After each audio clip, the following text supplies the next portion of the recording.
Hey guys, in my previous video I mentioned that I went to a Juggernaut seminar out here on Long Island, New York. I learned a lot of really cool, interesting stuff there, so I wanted to share all of that knowledge with you guys.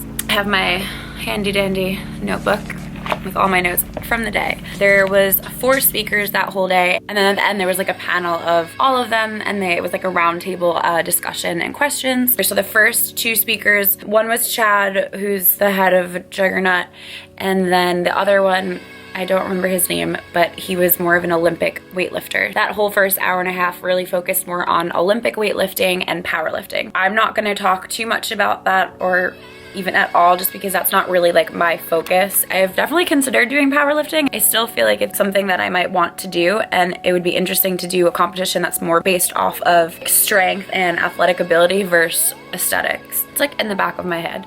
But if you guys are interested in weightlifting or powerlifting, I would definitely recommend checking out their channels because I'm really not all that familiar with it. What really did interest me was the recovery part and the nutrition. The second speaker was Dr. Quinn Hanish. I don't know how to say that. He's a physical therapist for Juggernaut. What I'm going to talk about though is the recovery piece, which was like the third speaker, Dr. James Hoffman. Again, they all kind of work for Juggernaut. They're with Renaissance Periodization. Oh my god, can't even talk. They're based out of New Hampshire, I want to say. The recovery piece by James Hoffman was super interesting to me. It was about recovery, adaptation principles, and adaptation. There is a difference between adaptation and recovery. Recovery is getting back to your normal state, whereas adaptation is becoming better than you were before, whether it's a better athlete, better like muscle development, anything like that. So recovery is just back to normal. And he really clarified that with us because a lot of the things that he was talking about, like recovery methods, could potentially prohibit your muscle growth or could prohibit you just from becoming a better athlete, because it's helping recovery and it's bringing down all this inflammation, stuff like that. So I'll get to that, it'll make sense in a minute. You've got a visitor and he's my favorite. You're not my favorite. I have no favorites. They're all my favorite. Okay. So Dr. James Hoffman talked a little bit about poor training. With poor training comes poor recovery and muscle loss. In all of my other preps, you guys know that for bikini, I had to come down a lot. Like I had to drop a lot of muscle. I was explaining to my coworkers while we were there too, like everything that they explained about recovery was so much different from what I'm used to, because while I was training for those preps, I was never really allowed to fully recover my body. I was basically trying to overtrain. Like my coaches were blatantly overtraining me so that my muscles wouldn't recover, so that I would come down and be smaller. So there is a time and place for everything. During that bikini prep, I was in such a deficit and I was training so much and so often and so hard that it was literally just like depleting me, which was the point. I would have a weekly cheat meal, which was really just like a bison burger with no bread, a little bit of sweet potato fries that are salted. So it wasn't even like a cheat meal. Obviously that was hard, and when I would go off my diet unplanned and kind of have like a mini binge, I would wake up the next day looking awesome,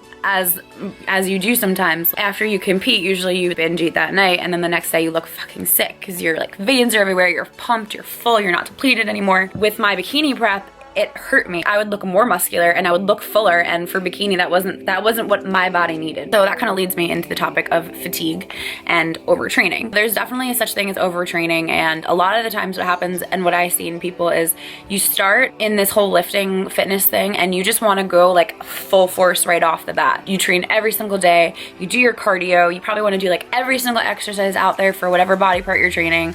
I was the same way, and I still get like excited sometimes to do that, but that's probably like the worst thing that you can do, because especially when you're starting, your body needs to adapt to all the stressors that you're putting on it. If you're training really hard in the gym and you're beating yourself up day in and day out and you're not taking rest days, your body is not gonna recover. So what happened to me in prep is gonna happen to you. You're gonna lose muscle, you're gonna shrink, you're not gonna look your best. You might look a little bit of like watery because your cortisol levels, your stress hormones are a little bit off. So all of that goes into it. With muscle fatigue, which is basically like continued hard training, it's going to negatively impact your endocrine system, which is going to decrease your testosterone level, which means that basically you're not going to grow as much muscle. It's going to increase your cortisol levels, which I mentioned is your stress levels. So you're going to hold on to a little bit more water. When your body is under stress, shit goes wrong. So you don't want to do that. It's going to increase your fight, flight, and freeze responses in your body. Again, higher cortisol. It's going to decrease recovery, which means you're not going to adapt as well as you could have. Okay, so you know not to overtrain. So what do you do? Like, how do you better your recovery? You talked a little bit about determining your MRV, which is your maximum recoverable volume. So basically, like, what it takes for you to recover. For me, I know that I generally can't do a leg day every other day. And that's not uncommon. Usually your body needs like 2 days to recover. So I know that that's how I work. While some other athletes, some other bikini athletes, like I know they train their legs 3 times a week. I just can't fit it in my split unless I did like an 8-day split. That's what I'm referring to when it comes to MRV. You need to figure out like what's working for your body, how hard you can push yourself, and how many days you need to take off, how many days you can train in a row. And that's a really big part of determining your split. What works best for me is doing usually like 2 days on, 1 day off, 3 days on, 1 day off. So right now I have it set as that I have a glute day, which is a high carb day, a shoulder day, which is usually a power shoulder day. So I go really heavy on that, really powerful, heavy movements, and then I have a rest day. So those are like my 2 most important days for me. And then after that, I'll usually actually just do glutes and shoulders again, and then I'll have a back day and another rest day. So my back is pretty solid for me for the stage, and I don't necessarily need to grow it. Obviously I can always improve in or areas, but that doesn't need to be where my focus is. So therefore I don't plug it into my split right after a high carb day, or like need a rest day right away after. So it's usually like on the back burner of my split or of my focus. Everybody's different though, so definitely take your goals into consideration when you're making and creating your split. His second recommendation was to start planning ahead, which is kind of like what I already touched upon, is figuring out how your split is best going to work for you and your lifestyle, what you can fit into your routine. A lot of my online training clients are in corporate settings, or they're in school and they can't get in to the gym 5 days. Does that make sense? Basically what I tell them is, okay, let's make a program that's gonna work for you. And it's the same thing with you. You need to figure out how many days you can realistically get to the gym. And then if you need to add some at-home workouts in there, go for it. That's usually a really great option. Number 3 is modify lifestyle activities. So lately I have been reconnecting and networking with a lot of people that have either fell out of my life, or I just kind of was so focused and working so much and so hard that everything kind of shifted in my life like we've been talking about, and I just started to be like, okay, you need to have a little bit of fun, you need to like see your friends, you need to just like go out more and meet more people. I'm definitely not partying every weekend, but I'm probably drinking a little bit more than I ever did, because I never really did. So I've noticed that like my Monday and Fridays are my glute days. And so if I'm going out on a Friday night or I'm going out on a Saturday, I'm not fully recovering in those specific areas. I should be progressing more, or at least that's what I think in my head. So I'm tying it to my split and that I'm not recovering well enough, because I'm also probably not getting as much sleep. It's not even about like the alcohol. So with that, I decided to adjust my split. Not a big deal. So always modify your lifestyle activities. Take into account what you need to do to make your plan work to the best of its ability. Number 4 was seek out additional modalities for recovery. One of the biggest things that he talked about with recovering was sleep.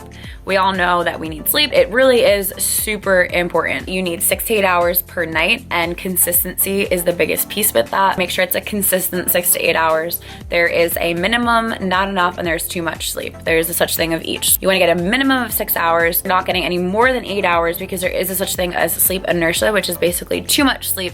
So you're gonna wake up, you kind of feel kind of groggy. I think we've all had that, where like we sleep for, like 12 hours and you wake up and you're like, what is happening? Like, where am I? So you want to make sure that you're not going over your limit too much. Another good tip that he said was kind of have and create a routine for yourself at night that helps create that mindset, like, okay, I'm going to sleep now. This is my routine. I'll go in the bathroom, I'll brush my teeth, I'll wash my face, I'll sit down in my bed. And whether it's just like watching Netflix, or you're reading a book, or you're doing a meditation, just some kind of routine that will get you into the habit of going to sleep and getting your body ready for that. You want to do that 45 to 60 minutes before bedtime, and you want to make it the same routine every single night. Another good thing that he talked about was napping. We all like napping. But we all like to nap for probably more than an hour or so, and that's definitely not the ideal thing. You want to sleep for about only 20 to 30 minutes. Otherwise, you guys get into that deeper sleep and then you're just groggy again. So only 20 to 30 minutes. If you go to the gym late at night and you're taking a pre-workout, maybe you should stop doing that. Kind of keep your pre-workouts during your morning lifts if you can, or maybe take a pre-workout that isn't like super stimulant rooted. I don't know how to word that. Another one is to remember that supplements do not make up for lack of sleep. Another topic was stress management. Like I talked about, cortisol levels, you want to keep those at a minimum. I think taking an adrenal support vitamin is really important and very beneficial in everybody's diet and vitamin routine. So I always keep that in there. And if I am a little extra stressed out, or I know that I'm not going to be able to get a lot of sleep in that week, then I'll actually double up on my vitamins for that supplement, and I'll do some in the morning and some at night. With that stress management, you want to make sure that you're not like freaking out all the time. If you're a very high strung person and you're going throughout your day and you're like, you kind of get like really anxious and like antsy and like heightened all the time, well, that's gonna run your energy down. So what you want to do is save that energy and use it when you really need it, like getting amped up for the gym. You don't need that pre-workout. Use your energy, like your natural energy, to get you pumped up, which I think a lot of us forget about, that like our body is very powerful. So we should use it to our advantage instead of looking to the outside for things.